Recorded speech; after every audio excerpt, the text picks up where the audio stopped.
Hand over $5,200 for your brother's golf trip, my dad said. I told him, he can miss one vacation. Minutes later, my mom texted me, do this or stop calling us family. I put my phone face down, pulled up something with my name on it, and at 8:12, the next morning, my brother's trip wasn't the only thing in trouble. Hey everyone, quick thing before we start. If you're new here, make sure you hit that subscribe button. It's the best way to support what we do, and you'll never miss a new story. Big thanks to everyone who's already subscribed. You guys are the core of this channel. All right, let's get into it. My brother was not screaming about money. That was how I knew I had done the right thing. He was screaming a different word in a different octave, and the word was what? As in, what did you touch? As in, what did you do? It was 8:12 in the morning, and he had been awake for maybe 6 minutes, and the world he thought he lived in had already started coming apart. And he did not yet understand that I had gone to bed at midnight knowing this was going to happen. My name is Grant Ashford. I'm 35. I work as a corporate risk auditor, which is a long way of saying I read paperwork other people skim, and I look for the load-bearing sentence they missed. 10 hours before my brother called me at 8:12, my mother had sent me a text telling me I was no longer family. 4 years before that, my father had put my name on a document he thought was a formality. What happened at 8:12 on Tuesday morning was the document catching up to the text. If you've ever been the family member everyone treats like spare parts, stay with me. Or subscribe if you want to hear how long it took them to notice which part was holding up the engine. Let me go back to Monday night. The first call came at 7:04 p.m. I was on my couch with a glass of water and a spreadsheet on my laptop, running the week-over-week variance on a client account. It was a Monday in October. The leaves outside my apartment window were halfway down. I recognized the name on the screen. Chuck Ashford. My father only calls me when he wants something. He has done that my entire adult life. I have, at various points, tried to take it personally and then stopped, because the energy cost of being hurt by it was higher than the energy cost of picking up. Dad? Grant, your brother needs a word with you. Put him on. He's not here. He's at dinner with clients. I'm calling on his behalf. I did not say anything. Oh, Spencer has a trip next week. Pebble Beach. It's a networking trip. 3 of the clients are going. It's important. Okay. It's come up that the booking needs a front deposit. $5,002. He'll pay it back on Friday when his commission's clear. He needs you to wire it tonight. There was a full second where I just sat with the sentence. Not because I was thinking about whether to do it. I was thinking about how we had gotten to a place where my father could say a sentence like that to me without a please, without a can you, without even the light frame of a question mark. He needs you to wire it tonight. The grammar of a man giving an order to a vendor. Dad, no. Grant, he can miss one vacation. It's not a vacation. It's exposure. 3 of those clients are going to make or break his year. Man, you know what this industry is like. I do. I'm in it. He can miss one vacation. My father took the breath he takes when he is about to tell me I am being difficult. I have heard that breath my entire life. It precedes about 80% of the conversations I have ever had with him. I did not wait for him to use it. Dad, I'm not wiring $5,000 so Spencer can play golf in California with 3 guys who already decided whether to do business with him. If he wants the trip, he can put it on his card. His card is close to the limit this month. Then he shouldn't have booked the trip. Grant, Dad, your brother does not have $4,000 in cash sitting in a savings account. Then he can miss the trip. He didn't respond for a moment. When he did, his voice had dropped into the register he uses when he's remembered that I'm not a kid and has decided to try authority instead of persuasion. Grant, this is a family expectation. You're going to help your brother. I don't want to have to call your mother about this. Call her. She already knows what I'm going to say. I hung up. The spreadsheet came back up. A second variance check ran. The laptop closed. A second glass of water. The kitchen window faced the parking lot below my apartment, and I stood there for a minute the way I always do when I'm running a decision I've already made through my head one more time to make sure I haven't missed anything. I hadn't missed anything. The text came in at 9:41 p.m. It was my mother. 17 words. Do this or stop calling us family. I mean it this time, Grant. Don't test me. I read it twice. I put the phone face down on the nightstand.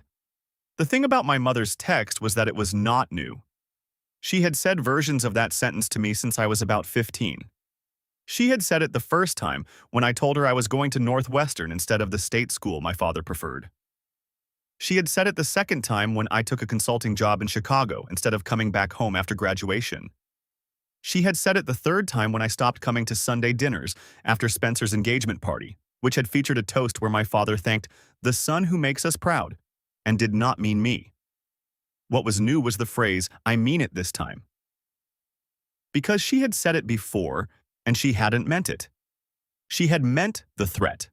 She had not meant the consequence. For 35 years, my mother had used the word family the way other people used leverage. As long as I functioned, I belonged. As long as I paid, signed, showed up when summoned, answered when called, I was a member in good standing.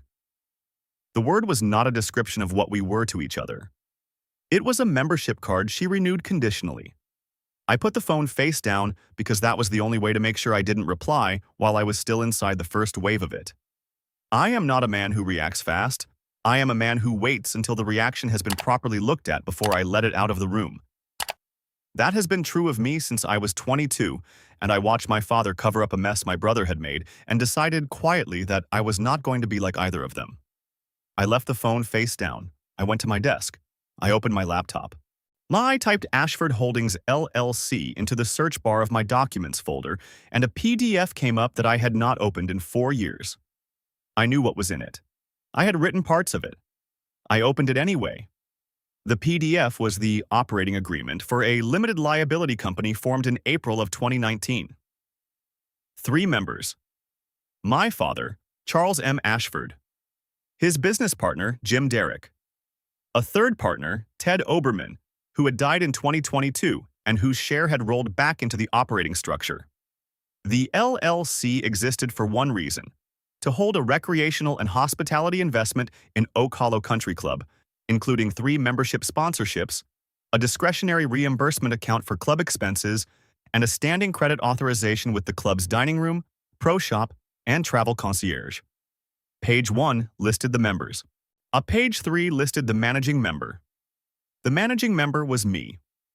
I had signed onto the structure in June of 2021. Spencer at that point had been 29. He had attended a charity event at Oak Hollow with a +1 and had ended the night by driving one of the club's golf carts into a decorative fountain after a loudly public argument with his +1. He had not been hurt. The fountain had. The club's membership review committee had opened a review on Chuck's sponsorship standing, because the sponsor of record for Spencer's access was, technically, my father, and the club had rules about conduct. My father had called me on a Wednesday night and said, "Grant, I need a favor. I need a clean name on the managing member line of the LLC for about 90 days. Just until this review wraps. The club wants to see that the structure is operationally responsible." I had been 29 years old myself. I had said yes. I had driven home to the suburb I grew up in on a Saturday morning, sat at my parents' kitchen table with Jim Derrick and my father and a notary my father had hired for the morning, and signed onto page 3. The review had wrapped in October of 2021.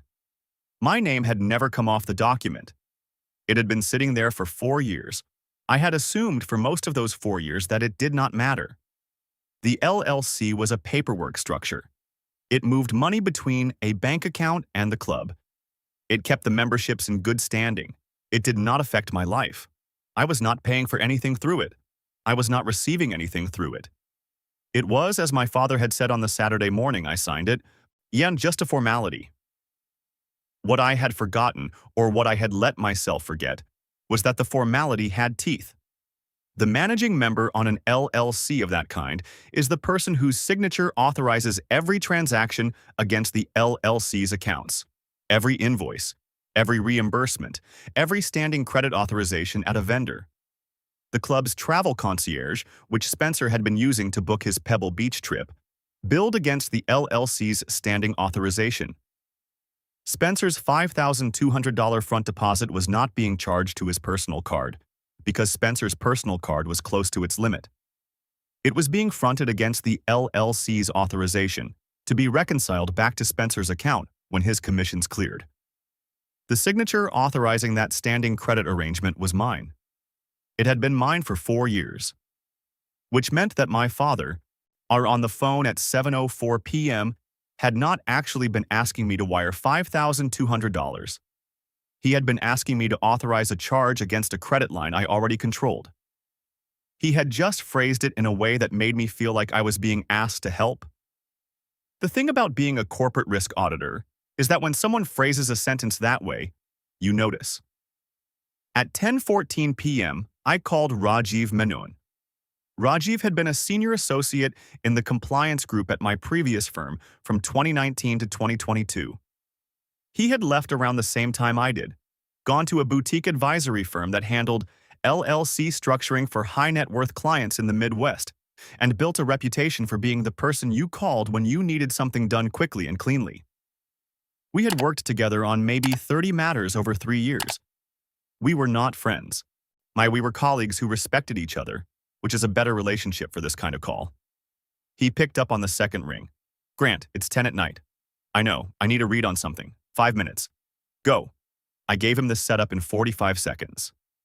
LLC, formed 2019. I signed on as managing member in 2021 for a compliance review. Never came off. Standing authorizations were being used by a family member without my knowledge. I wanted to know what a clean protective filing looked like tonight. He was quiet for about 3 seconds. Then he said, "If your name is still on the active manager line, you're not blocking anything. You're correcting exposure." Meaning? Meaning the LLC is operating against your signature, and you haven't been reviewing the transactions. That's an exposure you can document and correct with a temporary protective hold, pending a pro forma review of the operating structure. That's a filing. You can do it tonight through the state portal. It takes $37 in about 20 minutes. What does it trigger? It suspends the LLC's authorization to act under your signature until the review is complete. Vendors with standing authorizations get a flag in the overnight sync. Any transaction booked against that authorization gets held pending verification. It's administrative, not legal. Nobody's in trouble. It's a pause button. You have every right to file it.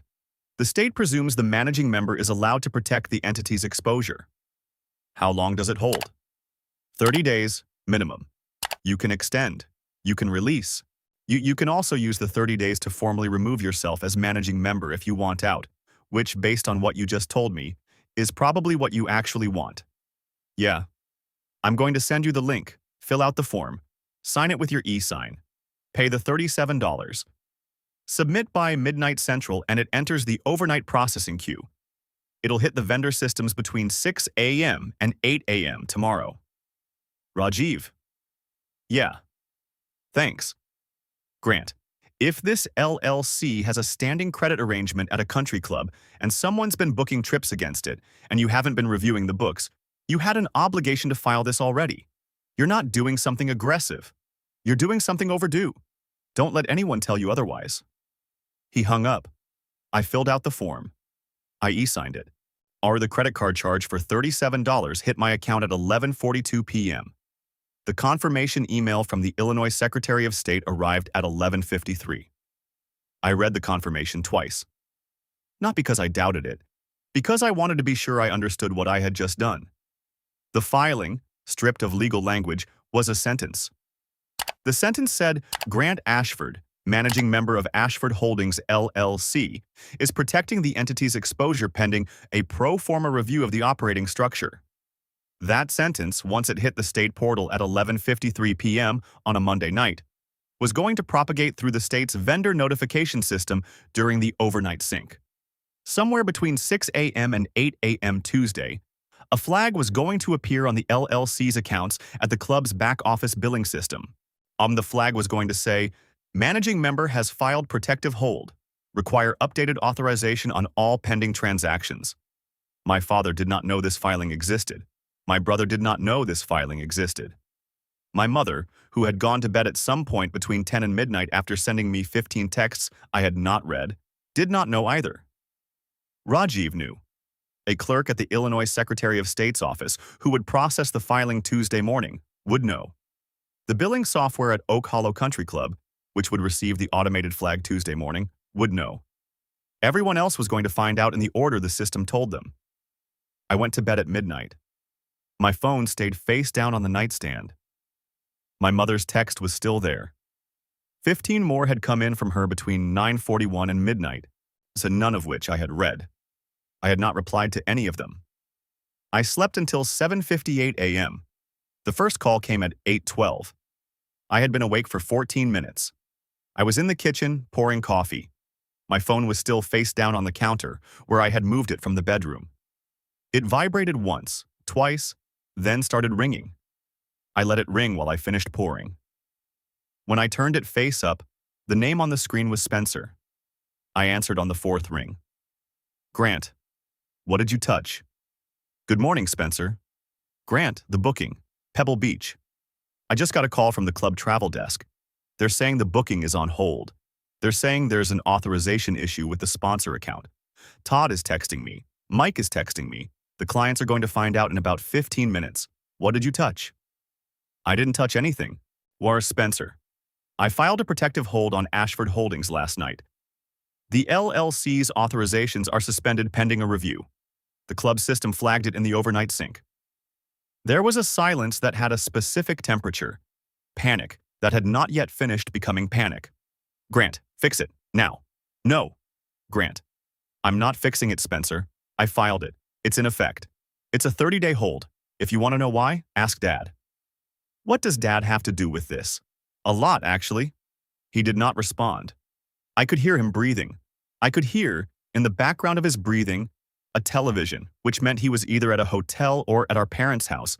And based on the sound of the television, which was a morning news show my mother watched every day at breakfast, he was at our parents' house. Spencer said, "Is Dad there?" Do you want to tell Dad? I don't want to tell Dad anything, Spencer. This is between you and the club and the structure you guys have been running through my name for 4 years. I don't know what you're talking about. I know you don't. That's part of the problem. Grant, the clients. This is my year. This trip is supposed to close 2 deals. Then you should have paid for it yourself. I was going to pay it back. You were going to reimburse an account I control, using money you don't have, on a timeline you made up. Spencer, I'm an auditor. You're my brother, but you're also, right now, a transaction I'm reviewing. The transaction does not close. I hung up. I drank my coffee. The call had lasted 3 minutes. Spencer had used the word Grant 9 times and had not once asked me how I was. 35 years of calls with my brother, and I had never, not once, counted the number of times he used my name in a single phone call. The number 9 sat on my kitchen counter like a receipt. The second call came at 8:29. Chuck Ashford. I let it ring twice before I picked up. Dad. Grant, what the hell did you do? Good morning, Dad. Grant, the club just called. They're asking about the authorization on Ashford Holdings. They're saying the managing member has filed a protective hold. What in the world are you doing? I'm protecting the entity's exposure. That's what a managing member does when the entity has been operating outside his knowledge. You don't get to just file things. I do, actually. You might want to read the operating agreement. Page 3, Section 4.2. The managing member has unilateral authority to file protective holds in cases where the member believes the entity's exposure may exceed the member's tolerance for risk. You wrote that clause, Dad. Or Jim Derrick's lawyer did. Either way, you signed it. Grant, unfile this. Today. We'll talk about it on the weekend. Come to dinner Sunday. We'll sit down as a family and figure out how to handle this properly. Dad? Yes. I'm not coming to dinner. I'm not unfiling it. And I'm not going to be available by phone for the next 24 hours. You can reach my attorney, Rajiv Menon at Menon Advisory, if there's a matter related to the LLC you'd like to discuss. You don't have an attorney for this? I do now. I retained him last night. He's going to be handling the administrative correspondence on the LLC going forward. If you have questions about the filing, you can call him. If you have questions about my personal life, you can call me, but right now I don't have anything to say to you that isn't going to make this harder. Grant? Dad, I have to go to work. I hung up. I finished my coffee. I put the phone back face down on the counter. I got dressed for work. My phone rang 11 more times between 8:30 and 9 o'clock. I did not check to see who was calling. I left for the office at 9:04. The calls stopped around 11 a.m. I had turned the phone to silent at 9:15 and put it in the drawer of my desk at work, where it stayed until lunch. When I pulled it out at 12:30, the call count was 23. Chuck, Spencer, Diane, Spencer, Spencer, Chuck, Diane. A number I didn't recognize. Diane, Chuck, Spencer, an unknown number. Diane, Chuck, Diane, Diane. On Spencer, Chuck, Diane, an unknown number, Chuck, Diane. The texts were up to 47. I did not open any of them. I got a sandwich from the place downstairs and ate it at my desk. At 1:47, my Aunt Lillian called. I answered that one. Grant. Aunt Lily. I'm at the club. Okay. I'm in the dining room. I came in for lunch. I've been sitting at the corner table with a glass of iced tea for about 30 minutes, and I have been watching something interesting. Aunt Lily is my father's sister-in-law. She was married to my father's older brother, Walter, who died in 2018. She has been an emeritus member of the Oak Hollow Board since 2019. She is 71 years old and she has a specific relationship with the truth, which is that she notices it even when she doesn't say anything about it. I said, What are you watching? The travel desk manager has been on the phone with your father for the last 20 minutes. I can't hear what he's saying, but I can see him from where I'm sitting, and I can see that your father is on speaker because the travel desk manager keeps glancing at the door. I think your father is driving here. He probably is. Also, there is a group of gentlemen at a table by the window. I recognize one of them. It's Tom Brennan. He's an executive at the firm where your brother works. He's here to meet your brother for lunch. Your brother has not shown up. Spencer was supposed to be at lunch with Tom Brennan today. Apparently. Tom has been sitting here for 40 minutes. He has ordered twice. Your brother has not arrived. I've been watching Tom check his phone at least once a minute. I did not say anything for a moment. Then I said, Aunt Lily, why are you telling me this? Because, Grant, I have been waiting for someone in this family to do something about that LLC since 2021. I know what your father did to you. I know Walter told me before he died that he thought it was wrong. I have been sitting at board dinners for 4 years watching your brother order bottle service on a sponsorship structure that had your name on it and not his. And I have not said anything because it wasn't my place to say something until you said something first. But I have my own opinions about what's happening in that dining room today, and I wanted you to hear them from me before you heard them from anyone else. Aunt Lily? Yes. Thank you. You don't have to thank me. Grant. I should have called you in 2022. I didn't. That was a failure on my part. I'm calling you now. She was quiet for a second. Then she said, Also, I should mention, the travel desk manager just waved over the assistant manager, and they are both now on the phone with what sounds like your father, and the phrase I just heard was, updated authorization from the signatory. I thought you should know. They want Spencer to produce updated authorization. They do, and Spencer is not here, and when he gets here, he is not going to have it. No, he is not. Grant, one more thing. I don't know if this matters to you, but Tom Brennan just got up from his table. He has walked past the travel desk twice in the last 5 minutes. He is very clearly trying to hear what they're talking about. He is also, based on the 2 phone calls he's just made, not going to be at that table much longer. I think Tom is about to leave, and I think he is going to leave with an impression of your brother that your brother is not going to be able to correct by Friday. Okay. Grant. Yes. I am going to stay at my table a little longer. I am going to order another iced tea. I will call you later if I see anything else. She hung up. I sat at my desk for a minute. This was the piece I had not fully calculated the night before. The protective hold, filed at 11:53 p.m., had done exactly what Rajiv said it would. It had suspended the LLC's authorizations. It had held Spencer's booking. But what I had not calculated was what happened next. When a club with a standing sponsorship account gets a flag on the account holder, the club's protocol is to contact the managing member and request updated authorization. The managing member's signature is the thing that unlocks the account. Without updated authorization, the account stays frozen. The managing member, in this case, was me, and I was not going to be providing updated authorization, which meant that for the next 30 days, or longer, every transaction against Ashford Holdings was going to be held. Every member bill, every dining room charge, every pro shop transaction, every tournament entry. The three memberships themselves, which had been in good standing under the LLC's sponsorship, were now in a status the club called pending compliance review. Spencer's trip was the surface. Beneath the surface was my father's sponsorship, my brother's active membership, and the corporate courtesy membership that three of Spencer's firm's partners used for client golf. All of them, pending review. None of them usable until the managing member authorized release. Which meant that my father, who had called me at 7:04 p.m. Monday, expecting a $5,200 wire transfer, was now, at 2 p.m. Tuesday, watching his entire status infrastructure fold, at the same time his son's client lunch was falling apart 15 feet from where his sister-in-law was drinking iced tea. I had not planned that specific collapse. I had planned only the hold. The collapse was the hold doing its job. At 3:14, my mother called. I did not pick up. At 3:31, she called again. I did not pick up. At 3:47, she sent a text.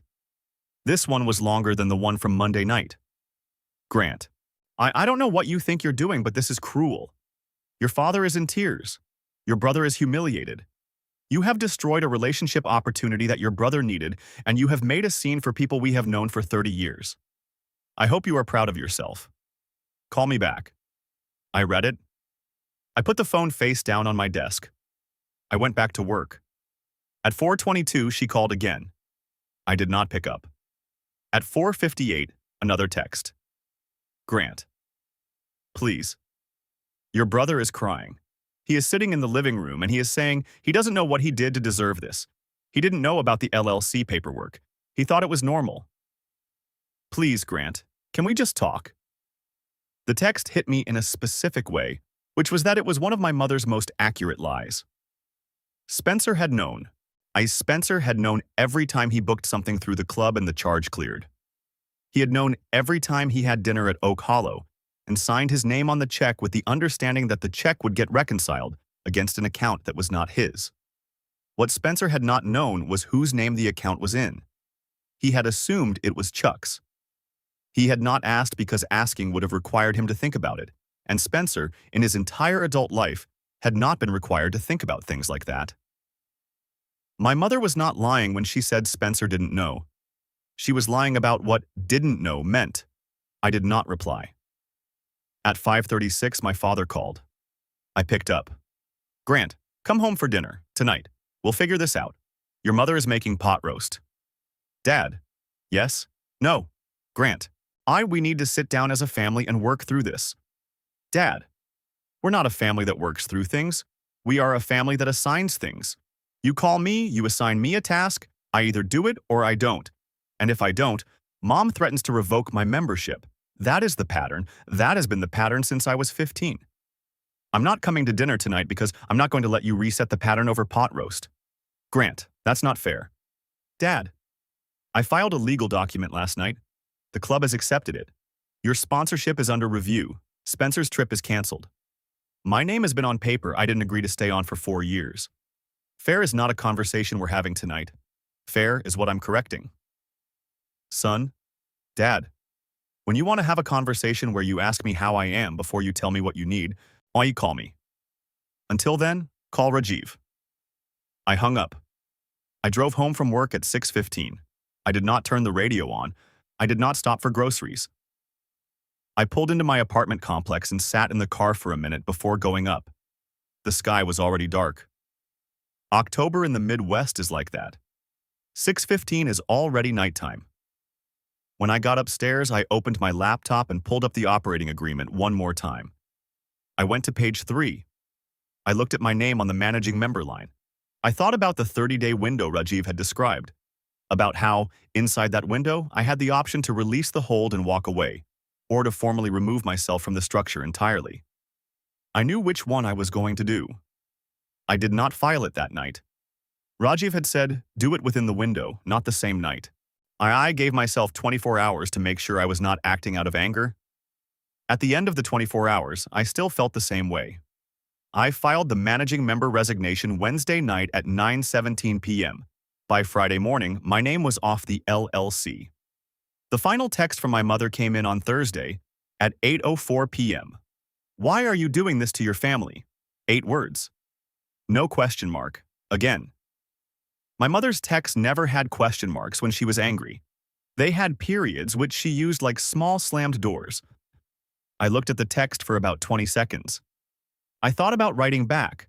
I thought about the possible replies. I thought about explaining one more time the difference between family and membership card. The difference between love and utility. The difference between being Grant and being the name on page 3 of a document my father had needed cleaned up in a weekend. I did not reply. I opened my desk drawer. I took out a folder labeled Ashford Holdings LLC. I put the Secretary of State filing confirmation inside, along with the resignation filing, along with the email from Rajiv confirming that my name had been removed from every standing authorization at Oak Hollow. I closed the drawer. The phone stayed face up on the desk this time. Not because I was waiting for anything, because I had stopped caring which way it was pointed. My mother called 4 more times over the next 10 days. My father called twice. Spencer called once, on a Saturday afternoon, and left a voicemail that started with Grant, I think we need to talk about this, and ended 70 seconds later with, anyway, and call me when you can. I did not call him. I did not answer any of the calls. The thing I have learned in 35 years of being the son they treated like back office is that the moment you stop picking up, the conversation changes. It stops being about whatever they wanted from you. It starts being about what else, quietly, they might not be getting either. A week after the filing on a Thursday morning, I got a text from my Aunt Lily. Your father came by last Saturday asking me about the old corporate courtesy membership.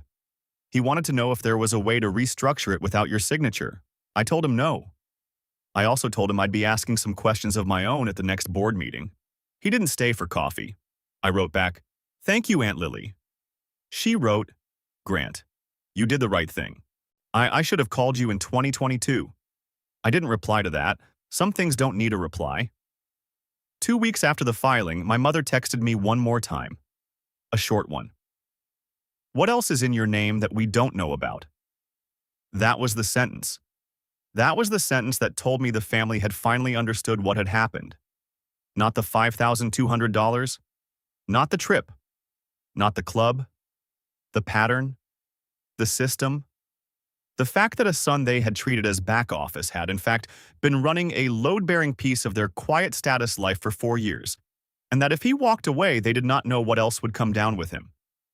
They had stopped asking me for the $5,200. They had started asking what else was still standing on my name. I put the phone face down one more time. I did not reply. Outside my apartment window, the parking lot was empty. A streetlight was flickering. I could hear, faintly, a neighbor's TV through the wall. The leaves were almost all the way down now. It was a regular Tuesday night, and I was a man at his kitchen table, and for the first time in my adult life, the phone had gone quiet because I had stopped being useful to the people who had needed me to be, and not a single part of me missed it. The folder was in the drawer.